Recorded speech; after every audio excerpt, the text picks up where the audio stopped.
Welcome to Thought for March 22nd. Our readings are Numbers chapter 3, Psalm 148 to 150, and Luke chapter 13 and 14. And our thought today is, and does not hate. There are no grey areas in the teaching of Jesus. Yet life today contains many grey areas.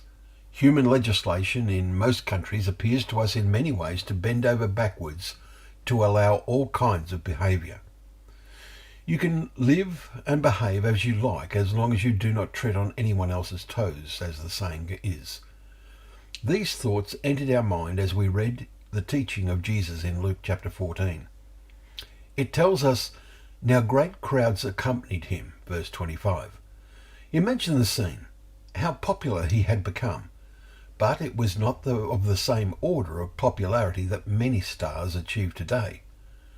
But suddenly Jesus is very challenging in a personal sense. He turned and said to them, "If anyone comes to me and does not hate his own father and mother and wife and children and brothers and sisters, yes, and even his own life, he cannot be my disciple." Verses 25 and 26. What are we to make of the word hate? The Greek word occurs 42 times in the New Testament and is always translated as hate, hateful, or hated, etc. in the Authorized Version. What we learn is that from the divine perspective there are no grey areas if one does not love. Then one is counted as hating. But the words of Jesus demand that we put them into a scriptural perspective.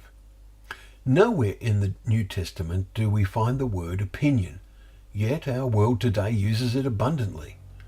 The context in which Jesus uses the word hate implies he counts some things, many things, as of no importance.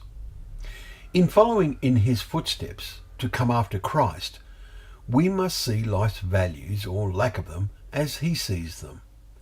We need to each ask ourselves, what is of first importance in my life? If we are really following Christ and putting his principles into practice in the way that we live, then this will direct the decisions we make.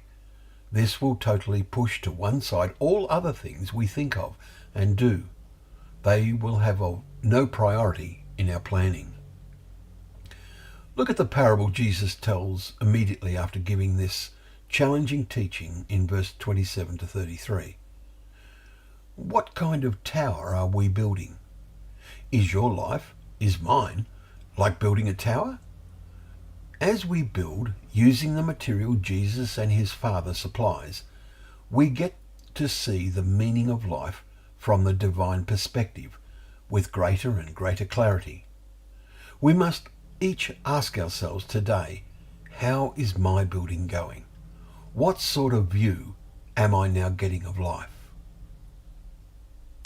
Thank you once again for joining us for Thought for the Day, where together we can open up the pages of God's Word, remembering that they are a lamp to our feet and a light to our path.